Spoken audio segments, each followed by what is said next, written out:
بسم اللہ الرحمن الرحیم.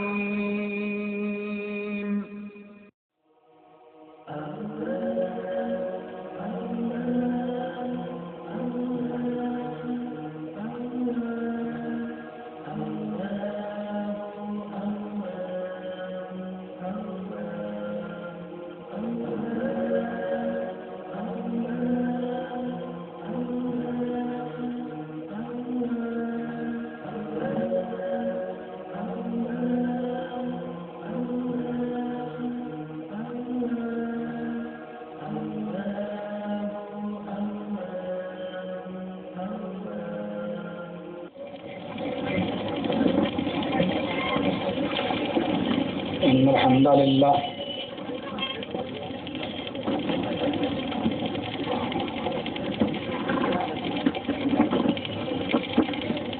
نحمده ونستعينه ونستغفره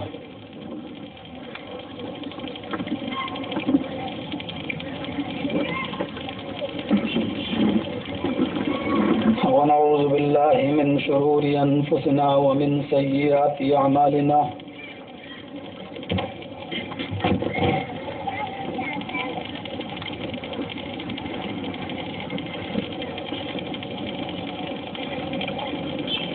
من يهدي الله فلا مضل له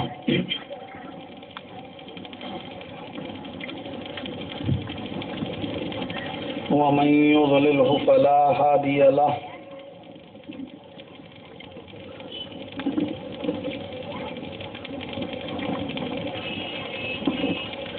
وأشهد أن لا إله إلا الله وحده لا شريك له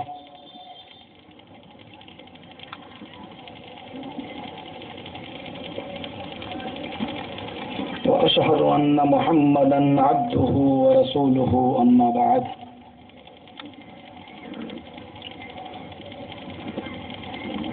فإن خير الحديث كتاب الله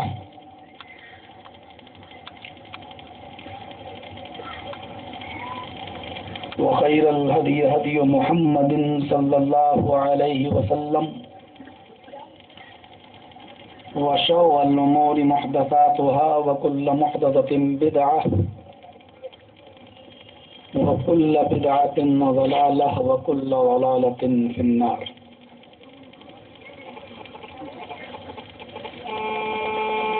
أعوذ بالله من الشيطان الرجيم. بسم الله الرحمن الرحيم. محمد رسول الله والذين معه أشداء على الكفار رحماء بينهم رب اشرح لي صدري ويسر لي أمري واحلل عقدة من لساني يفقهوا قولي رب زدني علما.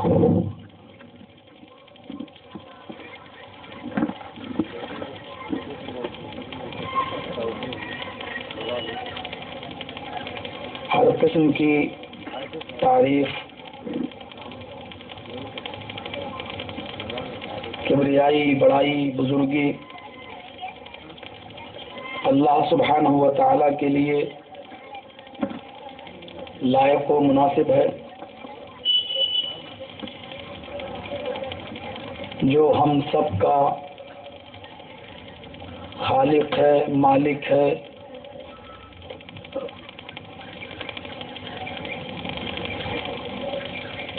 معبود ہے، مسجود ہے،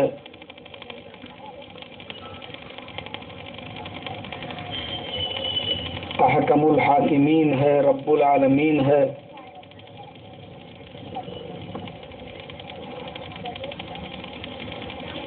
اور اسی سے ہماری یہ دعا ہے کہ الہ العالمین آسمان کے ستاروں سے زیادہ، روئے زمین پر جتنے درخت ہیں ان درختوں کے پتوں کی تعداد سے زیادہ،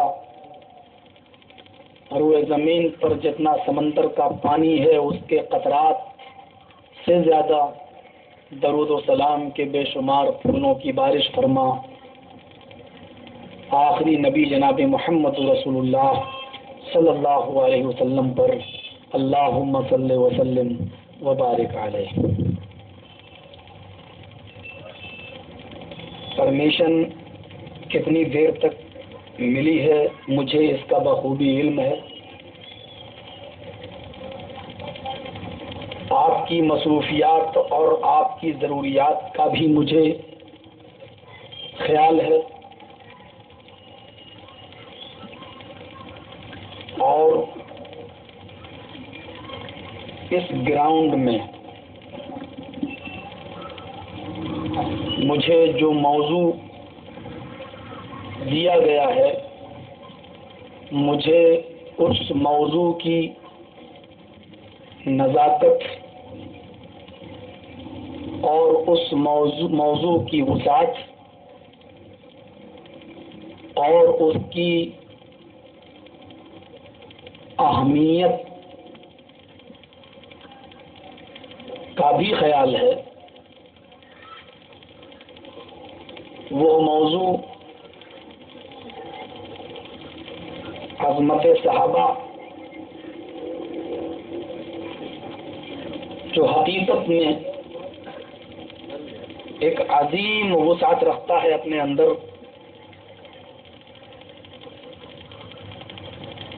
ایک گھنٹے، سوا گھنٹے اور 1.5 گھنٹے کی مختصر سی اسپیچ میں اس موضوع کی کما حق وضاحت کم سے کم مجھ جیسا کم علم انسان تو نہیں کر سکتا۔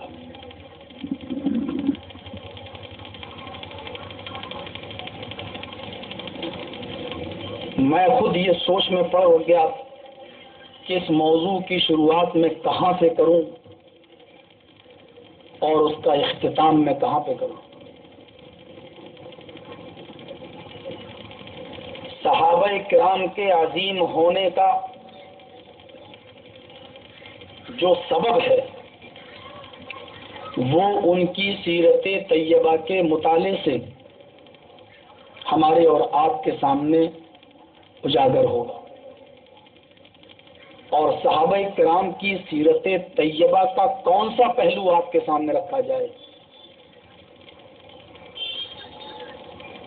ان کا شوق شہادت، ان کا ایمانی جذبہ، ان کا جذبہ جہاد، ان کا جذبہ عبادت، ان کا جذبہ سخاوت، ان کا جذبہ ایثار، ان کا جذبہ انفاق فی سبیل اللہ، ان کا جذبہ محبت رسول۔ غرض یہ کہ صحابہ کرام کی سیرت مختلف گوشوں پر اور شعبوں پر بٹی ہوئی ہے۔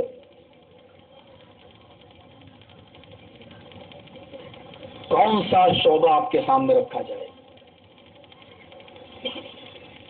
ہم دیکھتے ہیں حضرت ابو طلحہ انصاری رضی اللہ تعالی عنہ پر نظر ڈالتے ہیں،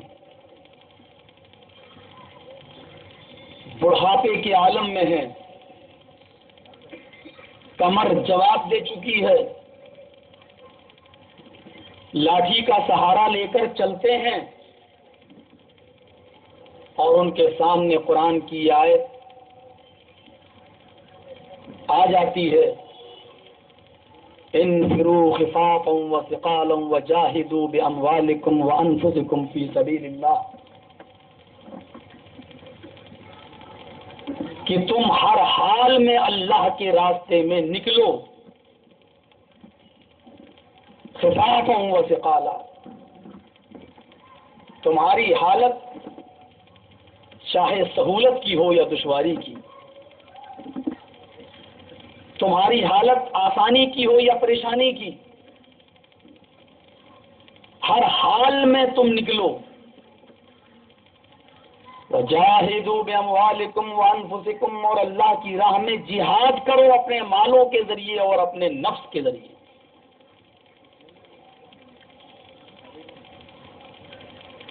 قرآن کریم کی جب یہ آیت ان کے سامنے پڑھی گئی تو اپنے بچوں سے کہنے لگے کہ بچوں،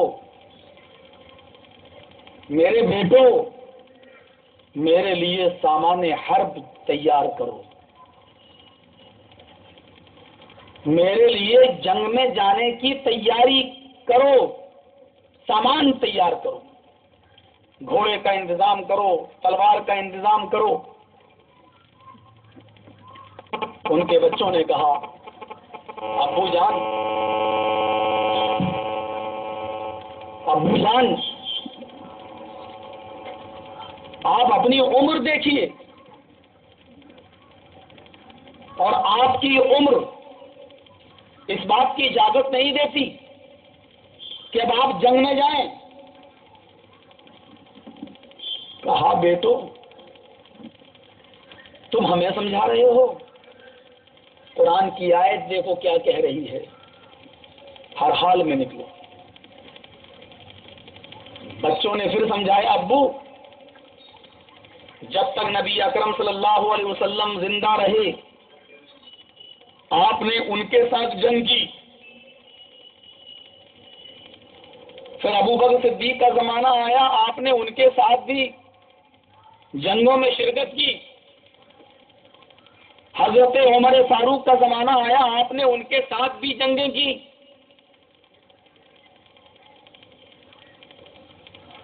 اب آپ کی عمر جنگ میں لڑنے کے لائق نہیں ہے۔ کہنے لگے بچوں، اپنا مشورہ اپنی جیب میں رکھو، قرآن کی آیت دیکھو، انفروا خفافا وثقالا، ہر حال میں تمہیں اللہ کی راہ میں نکلنا ہے، تنگی ہو، دشواری ہو، سہولت ہو، آرام ہو، کچھ بھی ہو۔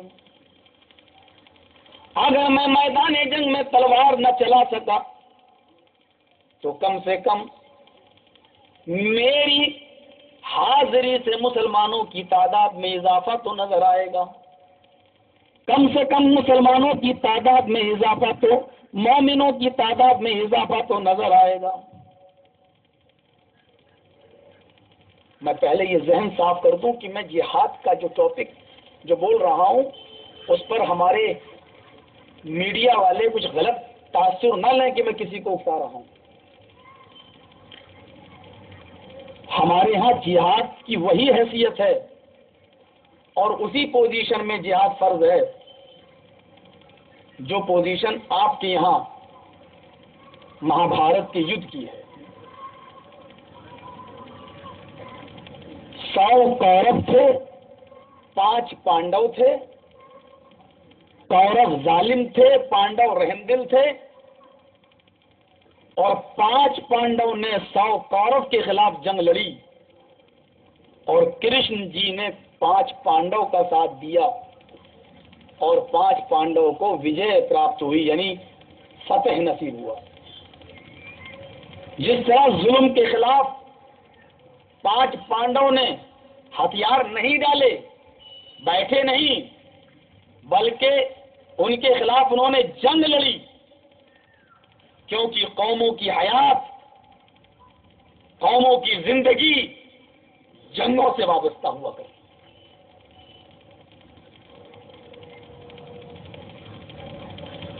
جس حال میں 5 پانڈوں نے ہتھیار اٹھائے تھے اسی حالت میں اسلام بھی اجازت دیتا ہے، ورنہ اسلام کی تاریخ یہ بتاتی ہے، اور اگر کسی میں دم ہے حقیقت لکھنے کی تو لکھے۔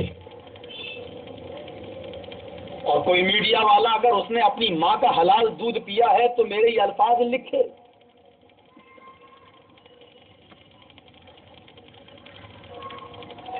کہ محمد رسول اللہ صلی اللہ علیہ وسلم کی پوری زندگی میں جتنی جنگیں ہوئی ہیں، غزوات اور سرایا دونوں کو جوڑا جائے تو ان کی تعداد ہے 80۔ غزوہ اس کو کہتے ہیں جس میں اللہ کے رسول شریک ہوئے، اور سریہ اس کو کہتے ہیں جس میں صحابہ کرام نے شرکت کی ہے اور اللہ کے رسول نے کسی کو سپہ سالار بنا کر بھیجا ہے اور نبی اس جنگ میں شریک نہیں ہو سکے۔ غزوہ اس کو کہتے ہیں جس میں اللہ کے رسول بھی شریک رہے، اور سریہ اس کو کہتے ہیں جس میں اللہ کے رسول شریک نہیں ہو سکے۔ جتنی جنگوں میں اللہ کے رسول شریک ہوئے ان کی تعداد ہے 26 جنگوں میں آپ شریک ہوئے، اور 54 جنگیں 54 بار 54 جنگیں ایسی ہیں کہ جس میں آپ شریک نہیں ہو سکے، صحابہ نے جنگیں لڑی۔ ٹوٹل دونوں کو جوڑا گیا تو ہوتی ہیں ٹوٹل 80 جنگوں میں جس میں نبی شریک ہوئے بھی اور نہیں بھی ہوئے، جس میں ہوئے اور نہیں ہوئے دونوں کو جوڑا جائے تو 80 جنگیں ہوئیں، اور 80 جنگوں میں دونوں طرف سے یعنی شہداء کی اور مقتولین کی اگر تعداد گنی جائے، یعنی کافر جو قتل کیے گئے ان کی تعداد گنی جائے اور جو مسلمان ان جنگوں میں شہید ہوئے ان کی تعداد اگر گنی جائے، دونوں کی ٹوٹل تعداد اگر گنی جائے تو آپ تعجب کریں گے 80 جنگوں کی ٹوٹل مقتولین اور شہداء کی تعداد ہے اونلی 1018۔ 80 سے ڈیوائڈ کیجیے آپ، ایک جنگ میں 50 کا بھی اوسط نہیں پڑ رہا ہے، اور وہ بھی دونوں طرف سے جوڑے جائے تب۔ اور 1914 میں 1914 میں جو ایک جنگ عظیم ہوئی تھی مہا یدھ، صرف ایک جنگ عظیم، ہم افغانستان میں جو کروز میزائلیں گرائی جا رہی ہیں اور عراق میں، اور ہم اس طرف نہیں جانا چاہتے ہیں کہ بے قصوروں کی تعداد کتنی ہے، عراق اور افغانستان اور شام، اور ہم اس طرف نہیں جانا چاہتے، صرف ایک جنگ عظیم جو ہوئی تھی، صرف ایک 1914 کی، اس ایک جنگ عظیم کے اندر مرنے والوں کی تعداد ہے 99,98,771۔ 1914 کی جنگ عظیم میں ایک جنگ میں مرنے والوں کی تعداد 99,98,771۔ دہشت گردی کا لیبل لگانا ہے تو ان جنگ عظیم کے برپا کرنے والوں پہ لگاؤ، 99,98,000 بے قصور لوگ جو مارے گئے ان کے قاتلوں پر لگاؤ۔ تمہارا جو دشمن ہے اس کو قتل کرو، ہمیں کوئی اعتراض نہیں، لیکن تمہاری کروز میزائلوں میں اور تمہارے ڈرون حملوں میں بے قصور مارے جا رہے ہیں، بیچارے عورتیں بیوہ ہو رہی ہیں۔ مجھے بتائیے کہ وہ ملک اپنے آپ کو امن پسند کہتا ہے کہ جس کے ظلم کا نشانہ آج بھی ہیروشیما کی بستی اور جاپان کی بستی ہے، آج بھی وہاں سے لملی لوئی اور اپاہج اولاد آج بھی پیدا ہو رہی ہے، ان کے زہریلے بموں کے تاثر آج بھی ان کے اوپر اثر انداز ہو رہے ہیں۔ زبان نہ کھلواؤ میری۔ اور کسی شاعر نے شعر پڑھا تھا، اس کو فلمی دنیا والوں نے بھی لے لیا، لیکن یہ فلمی دنیا کا شعر نہیں ہے۔ مجھے تو اپنوں نے لوٹا غیروں میں کیا دم تھا، میری کشتی وہاں ڈوبی جہاں پانی کم تھا۔ یہ ایک مسلم شاعر کا شعر ہے۔ ہمیشہ نقصان اپنوں سے پہنچتا ہے، غیروں سے نہیں۔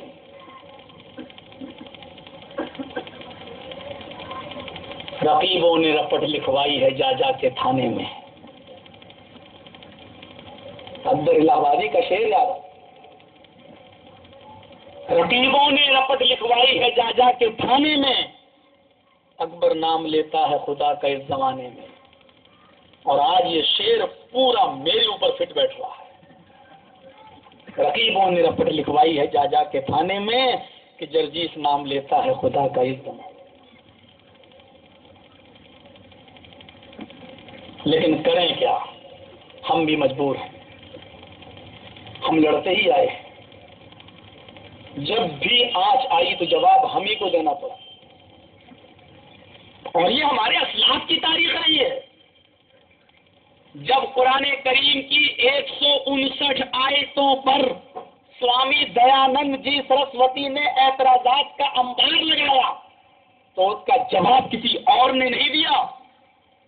ستیارتھ پرکاش میں جب 159 آیتوں پر اعتراض لگایا تو حق پرکاش کے نام پر ایک کتاب ہمارے ہی علماء نے میں سے کسی عالم نے لکھی تھی مقدس رسول کے نام سے, اور 160 جواب دیے. 159 سوالوں کا 159 جواب ہونا چاہیے, لیکن انہوں نے جواب 160 دیے. کوئی طرز باقی نہیں چھوڑا. اور جب نبی اکرم کی شان میں کتاب لکھی گئی ان کے خلاف رنگیلا رسول, تو اس کا جواب بھی کسی اور نے نہیں دیا. سینے ٹھونکنے والے تو بہت ملیں گے آپ کو, محمد رسول اللہ سے محبت کا دعویٰ کرنے والے تو بہت ملیں گے آپ کو, لیکن جس وقت رسول اللہ کی عزت و عصمت پر حرف آ رہا تھا تو رنگیلا رسول کا جواب مقدس رسول کے نام سے لکھ کر اس نے بھی اس طرز کو ادا کیا تھا. اس ہستی کا نام ہے ثناء اللہ امرتسری رحمۃ اللہ.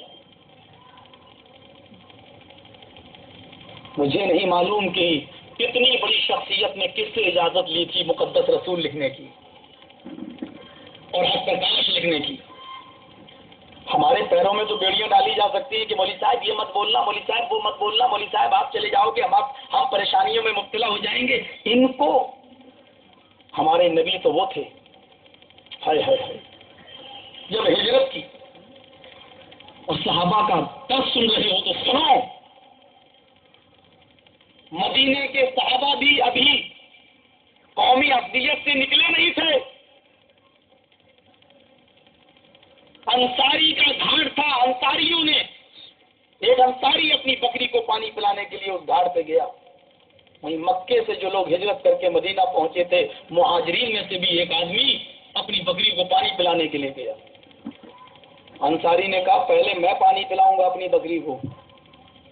مہاجر نے کہا نہیں, پہلے میں آیا ہوں, پہلے میں پلاؤں گا پانی اپنی بکری کو. انصاری نے کہا پہلے تم آئے ہو تو کیا ہوا, گھاٹ تو انصاری کا ہے, ہمارا ہے, مدینے والوں کا ہے, ہم تمہیں بکری کو پانی پلانے دیتے ہیں, یہ تو ایک احسان ہے ہمارا. تو اس نے کہا یہ کچھ نہیں, میں پہلے آیا ہوں, پہلے میں پانی پلاؤں گا. انصاری کو غصہ آیا, اس نے ایک تھپڑ دیا مہاجر کو. گھر سے نکالے گئے, ہمارے یہاں آئے, پڑھا ہم نے دی اور تم آ گئے ہو, ہماری بلی ہم ہی کو میں آؤں. وہ مہاجر چلایا یا اہل المہاجرین, اے مہاجر و انصاری مجھے پیٹ رہا ہے, میری مدد کے لیے آؤ. مہاجرین کا ایک گروپ مدد کے لیے چلا آیا. یا انصاری چلایا یا اہل الانصار, اے انصاریو تم ہماری مدد کرو. مدینے اور مکے کے لوگوں میں گروہ بندی ہو گئی, دو جماعتیں ہو گئی, دونوں طرف سے تلواریں میان سے نکل آئیں. تو میں ہونے لگی. ہمت کیسے پڑی, تم نے میرے آدمی کو تھپڑ مارا. اس نے کہا ہمت کیسے پڑی, تم ہمارے گھاٹ پر پہلے پانی پلاؤ گے اپنی بکری کو, جبکہ گھاٹ اتنا بڑا تھا. ادھر سے یہ پلا سکتا تھا, ادھر سے وہ پلا سکتا تھا, جھگڑا ہی ختم تھا. لیکن نہیں, قومی عصبیت ابھی پوری طریقے سے نکل نہیں پائی. تاریخی خطیب میں خطیب بغدادی نقل کرتے ہیں, ایک چھوٹا سا بچہ 9 سال کا اس منظر کو دیکھ رہا تھا, وہ بھاگتے ہوئے مسجد میں گیا. اللہ کے نبی قرآن کی تلاوت میں مصروف تھے, آپ سے کہنے لگا اللہ کے نبی جلدی اٹھیے. انصاریوں نے بھی تلواریں نکال رکھی ہیں, مہاجرین نے بھی تلواریں نکال رکھی ہیں. اگر تھوڑی بھی دیر کی تو خون کی ندیاں بہہ جائیں گی. آپ قرآن پڑھ رہے تھے, آپ نے قرآن پڑھنا بند کیا اور اٹھے, دوڑے. میرے نبی نماز کے لیے بھی کبھی اتنی تیز نہیں دوڑے, بلکہ دوڑ کر نماز پڑھ کر آنے کے لیے منع کیا ہے کہ کوئی بھی آدمی دوڑ کر بھاگتے ہوئے نماز پڑھنے نہ آئے. وہ اپنی درمیانی چال سے آئے, جو رکعتیں مل جائیں پڑھ لے, جو چھوٹ جائیں وہ بعد میں پوری کر لے. لیکن جب یہ سنا کہ تلواریں نکل آئی تو بھاگتے ہوئے گئے. آپ کی چادر دروازے کے ایک